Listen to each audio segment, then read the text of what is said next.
In today's video, I'm going to discuss inflation. You might be surprised to learn that those pesky economic numbers might actually have some benefits. Inflation is actually good for the economy. It prevents depressions and encourages people to invest by proportionally decreasing their purchasing power, which in turn sparks economic activity. Inflation rates above zero actually work to promote growth in the economy. Problems arise when it starts getting out of control and devalues everyone's money. But, how can you take high inflation rates, often thought to be a major downer, and turn them into a money-making opportunity?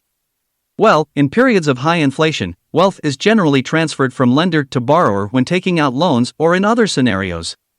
According to this math, if you take out a loan at a rate less than the inflation rate, say 3%, and inflation is 6%, over time you'll actually end up paying out less money than if you would have bought with cash upfront. This doesn't necessarily make you rich, or even make you much money, but it does help inflation look a little better on a very large scale.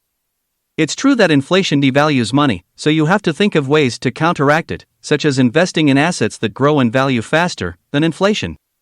There are many things that do this, like real estate, commodities, and hard assets, but also stocks and other financial instruments. You should look towards investments like stocks, mutual funds, and others like collectibles and cars. Generally, these investment types go up in value faster than inflation rates. This means that if you're not putting your money to work in a high inflation, the value of that money is constantly decreasing. But at the same time, this is also an investment, and investing in something like land can provide increased returns. Tangible assets and investments are great options for your cash during high inflation, because their value will generally grow along with the inflation rate. As inflation devalues money, it takes more money to buy those assets down the line, so the owners of those assets make out great. And the people that left their money in the bank are left with fewer coins in their pocket. Stocks can also be a reasonable way to beat or keep pace with inflation.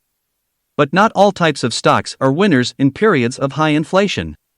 Companies and funds that can pass on their rising product costs to consumers, like companies that make hard assets, are generally going to do fine during high inflationary times. Meaning, they make for great investments during those periods. These are just a few ways to make inflation work for you. At the end of the day, while inflation can turn very sour when it runs out of control. But there are ways in the near and midterm to make it work for you, and end up better off when inflation does end up cooling off.